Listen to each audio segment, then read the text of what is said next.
Inherited retinal diseases such as retinitis pigmentosa affect millions of people in the US.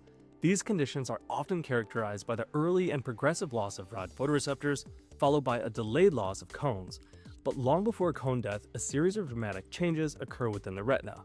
First, neurons, glia, and microglia all respond to rod loss, both structurally and functionally, triggering retinal remodeling.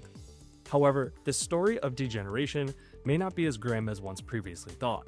Recent studies from our lab and others have demonstrated that in models of both rapid and slow rod degeneration, cone photoreceptors and their downstream circuits remain surprisingly robust, transmitting meaningful visual information all the way through the retinal circuitry to the ganglion cells, even several months into degeneration. Therefore, we've asked, how is the residual cone-driven input maintained downstream, particularly in the retinal ganglion cells? In keeping with this theme, our hypothesis is that rod bipolar cells rewire their dendrites to form functional connections with cones, allowing them to maintain activity and support downstream signaling despite progressive rod loss.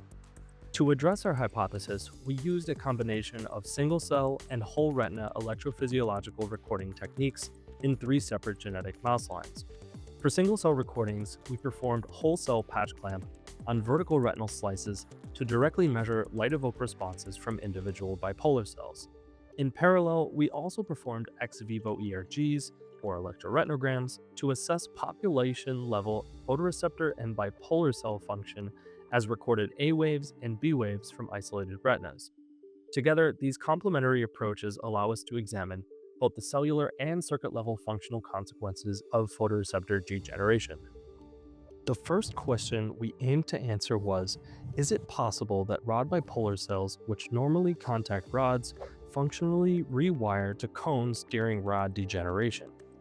To answer this, we performed patch clamp recordings from individual rod bipolar cells in a rhodopsin knockout mouse.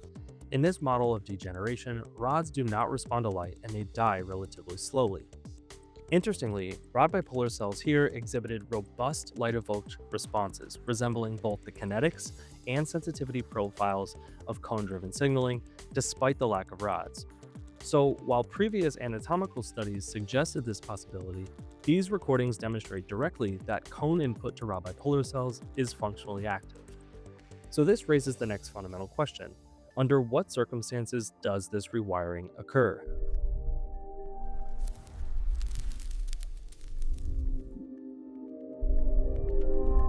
To begin tracking down a potential mechanism, we next turn to the GNAT1 mouse, which lacks rod-specific transducin, a G protein essential for their phototransduction cascade. These rods are present anatomically, but cannot respond to light. We recorded from rod bipolar cells, again using cone light intensities, and found that most lacked light-evoked responses.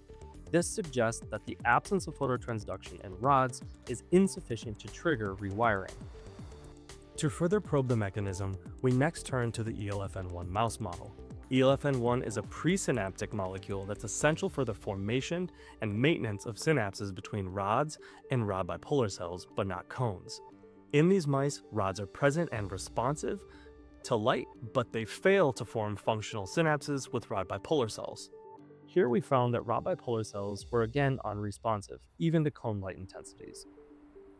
We next plotted the rod bipolar cell response amplitude distributions across all 3 genotypes, observing robust light-evoked responses in most rhodopsin knockout cells, some quite large, consistent with functional rewiring, whereas in the GNAT1 and the ELFN1 lines, there were little to no rod bipolar cell responses. Together, this points to a more specific conclusion. That is, the stressor promoting rod bipolar cell rewiring is more likely a result of the degenerative process itself, not simply the loss of intrinsic rod function or normal synaptic input. We also recorded extracellular light-evoked potentials from intact retinas using ex vivo ERGs. Surprisingly, the bipolar cell-driven B waves in rhodopsin knockout mice appear augmented, about 2-fold larger than in controls, lacking functional rod signaling. These data hint at a much broader picture, that rod bipolar cell rewiring may be occurring across the entire retina in degeneration.